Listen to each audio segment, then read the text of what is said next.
Здравейте! В настоящото видео ще разгледаме диспетчер на печата в MicroInvest Squad Pro. От меню Редакция, администриране, диспетчер на печата отваряме този модул. Модулът служи, за да може към всяка една от операциите, които издават документ в MicroInvest Squad Pro, да бъде присъединен документ с форма и вид, която ние желаем. В лявата част на екрана са изброени всичките операции на MicroInvest Squad Pro.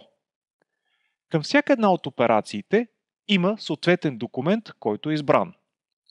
Модулът диспетчер на печат позволява този документ да бъде променен или да бъде добавен втори документ.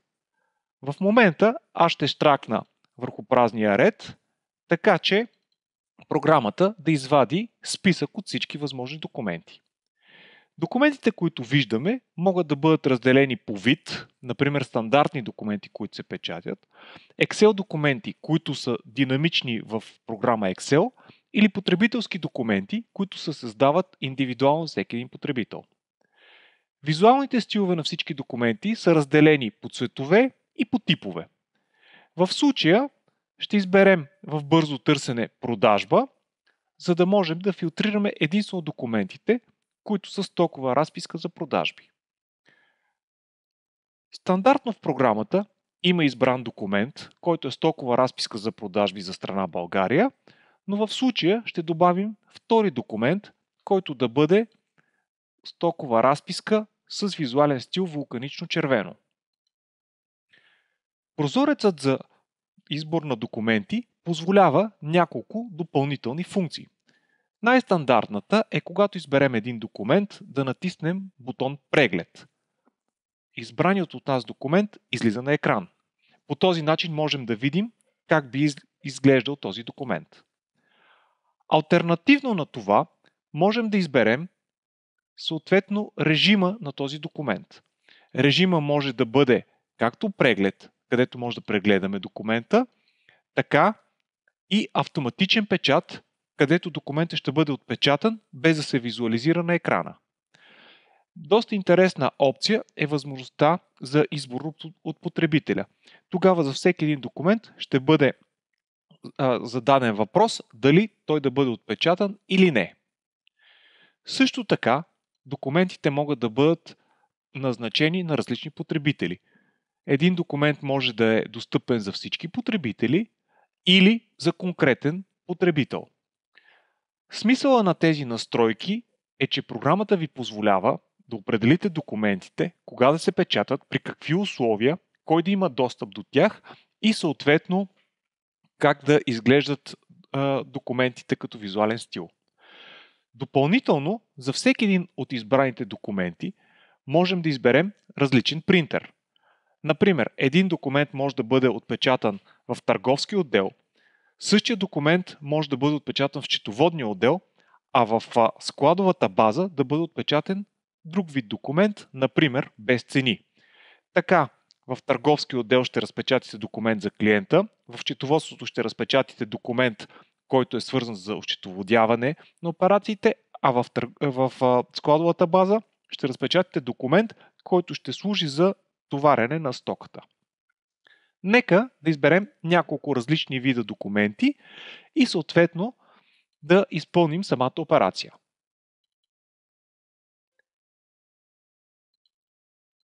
Избирам различни формати на документите, за да може презентацията да покаже как програмата ще визуализира различен вид документи.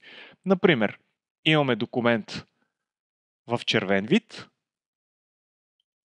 имаме друг вид документ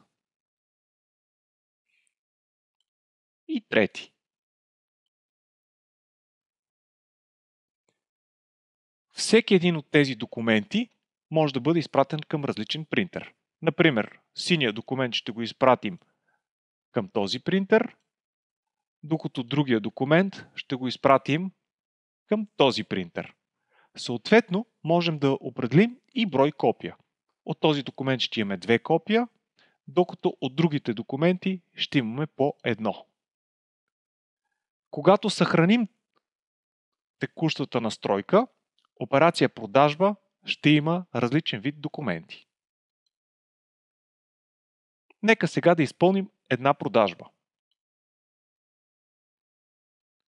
Попълваме клиента на нашата система, попълваме обекта, където ще бъде изпълнена продажбата, избираме потребителят и след което въвеждаме стоките, които клиента е закупил.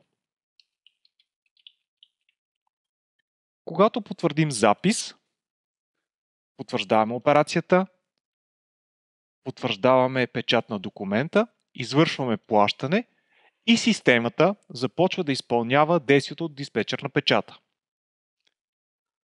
На екрана е първия вид документ. Можем да го изпратим по имейл, да го отпечатаме. Сега ще го затворя.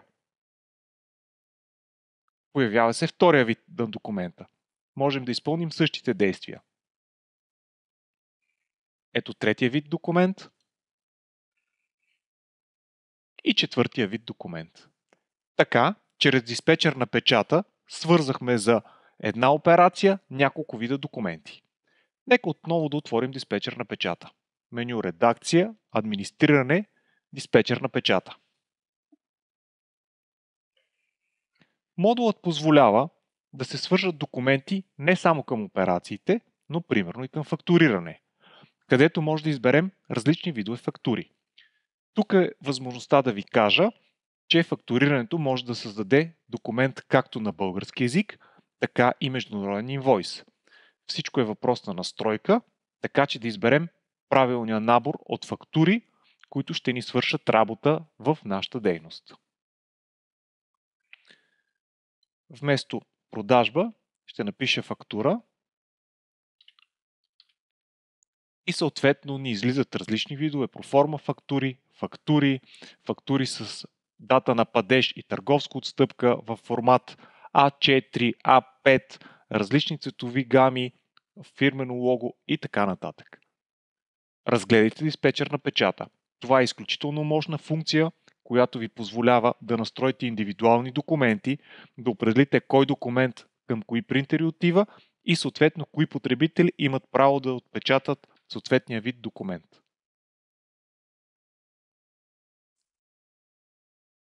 Харесайте нашата Facebook група, присъединете се към нашия YouTube канал и следете публикациите в социалните мрежи. Благодарим ви за вниманието!